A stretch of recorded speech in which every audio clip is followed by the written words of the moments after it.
বিসমিল্লাহির রহমানির রহিম। আমার সুপ্রিয় দর্শক এবং শ্রোতাদেরকে আসসালামু আলাইকুম। আজকের আলোচনার বিষয় হিসাবের শ্রেণীবিভাগ। হিসাবের শ্রেণীবিভাগ দুইভাবে আলোচনা করা যায়। একটা হলো সনাতন পদ্ধতিতে হিসাবের শ্রেণীবিভাগ, আর একটা হলো আধুনিক পদ্ধতিতে হিসাবের শ্রেণীবিভাগ। কারণ হিসাবের শ্রেণীবিভাগ আলোচনা করার আগে হিসাব নিয়ে একটু কথা বলতে হয়। সেটা হলো যে হিসাব কাকে বলে। হিসাব হলো কোনো ব্যক্তি বা প্রতিষ্ঠানের আর্থিক লেনদেন সমূহকে লিখে রাখার নাম হিসাব। আমি আবার বলতেছি, আর্থিক লেনদেন সমূহকে লিখে রাখার নাম হিসাব। এখন একটা কোনো ব্যক্তি বা প্রতিষ্ঠানের যে সমস্ত আর্থিক লেনদেন হবে, এই সমস্ত লেনদেন সংক্ষিপ্তভাবে সাজিয়ে হিসাবের বহিতে লিখে রাখার নাম হিসাব। কোনো ব্যক্তি বা প্রতিষ্ঠানের মোট সম্পত্তি, মোট দায়, মোট আয় এবং ব্যয়কে সংক্ষিপ্তভাবে সাজিয়ে হিসাবের বহিতে লিখে রাখার নাম হলো হিসাব। তাহলে একদম সংক্ষিপ্তভাবে বলা যায় যে আর্থিক লেনদেন সমূহকে হিসাবের বইতে লিখে রাখার নাম হলো হিসাব। এখন এই হিসাবের শ্রেণী বিভাগ আলোচনা করা যায় দুইভাবে। একটা হলো সনাতন পদ্ধতি, মানে পুরাতন পদ্ধতি, আর একটা হলো আধুনিক পদ্ধতি। বর্তমানে যে পদ্ধতি প্রচলিত আছে সেটা হলো আধুনিক পদ্ধতি। এখন আধুনিক পদ্ধতিতে হিসাব হলো 5 প্রকার। আধুনিক পদ্ধতিতে হিসাব 5 প্রকার। প্রথম হলো সম্পদবাচক হিসাব, পরে দায়বাচক হিসাব, ব্যয়বাচক হিসাব, আয়বাচক হিসাব, পরে হলো মালিকানা সত্ত্ব হিসাব। এখন আলোচনা যদি করা যায় তাহলে হলো সম্পদবাচক হিসাব মানে হলো কি, যে হিসাবে কোনো না কোনো সম্পদের নাম লেখা থাকে সেটা হলো সম্পদবাচক হিসাব। আবার কেউ কেউ বলে যে সম্পদ সংক্রান্ত হিসাবকে সম্পদবাচক হিসাব বলে।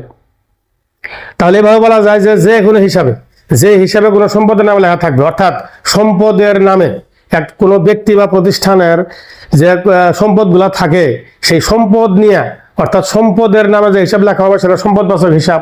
এখন সম্পদ কাকে বলে এগুলা নিয়ে পূর্বের ভিডিওগুলোতে বিস্তারিত আলোচনা হয়েছে। তারপর আমি বলে দিতে চাই যে সম্পদ হলো যে জিনিস বিক্রি করলে টাকা হবে সেটা হলো সম্পদ, এবং যে জিনিসটা দীর্ঘদিন ব্যবহার করা যাবে সেটা হলো সম্পদ।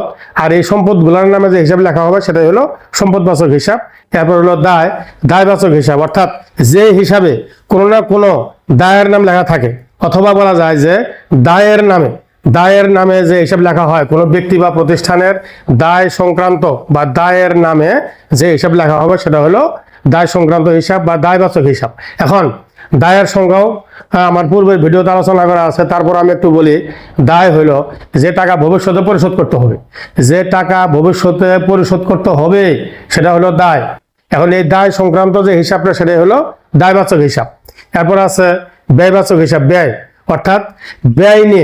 অর্থাৎ ব্যয়ের নামে কোনো ব্যক্তি বা প্রতিষ্ঠানের ব্যয়ের নামে যে হিসাব লেখা হয় সেটা হলো ব্যয়বাচক হিসাব। আর ব্যয় হলো কোনো প্রতিষ্ঠানের স্বাভাবিক কার্যক্রম পরিচালনা করতে যে টাকা বের হয়ে যায় সেটা হলো ব্যয়। আর এই ব্যয়ের নামে যে হিসাব লেখা হবে সেটা হলো ব্যয়বাচক হিসাব। এরপর আসতে আছে আয়ের নামে যে হিসাব লেখা হয়, অর্থাৎ যে হিসাবে কোনো আয়ের নাম লেখা থাকে, অথবা আয়ের নামে যে হিসাব লেখা হবে সেটা হলো আয়বাচক হিসাব।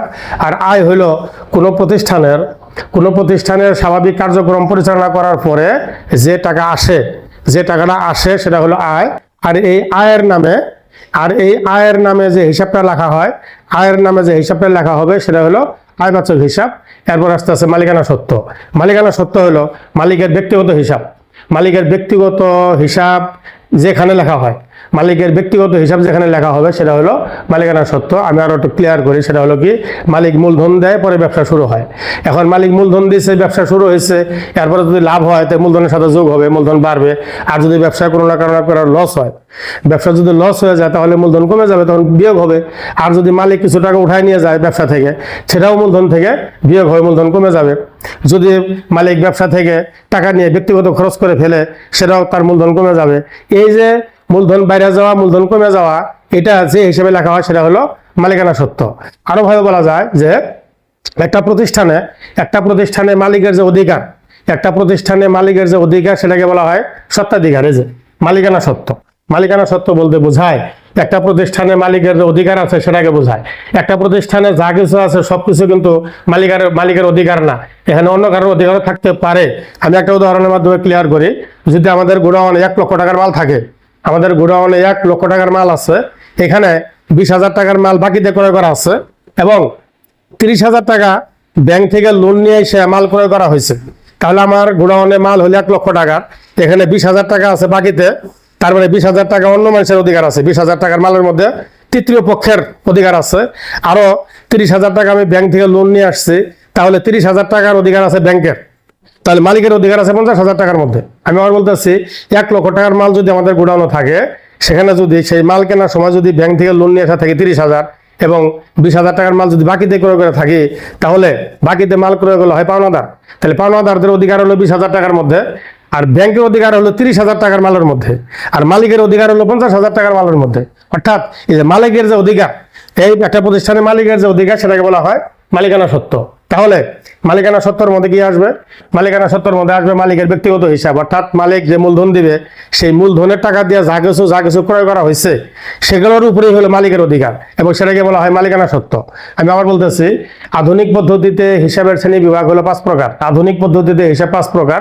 প্রথম হলো সম্পদবাচক হিসাব, পরে দায়বাচক হিসাব, ব্যয়বাচক হিসাব, আয়বাচক হিসাব, মালিকানা সত্ত্ব। আর আলোচনা করলে এভাবে বলা যায়, সম্পদবাচক হিসাব বলতে কোনো সম্পদের নামে যে হিসাব লেখা হবে সেটা সম্পদবাচক হিসাব। কোনো দায়ের নামে যে হিসাব লেখা হবে সেটা দায়বাচক হিসাব। কোনো ব্যয়ের নামে মানে খরচের নামে, ব্যয়ের নামে যে হিসাব লেখা হবে সেটা ব্যয়বাচক হিসাব। আর কোনো আয়ের নামে যে হিসাব লেখা হবে সেটা হলো আয়বাচক হিসাব।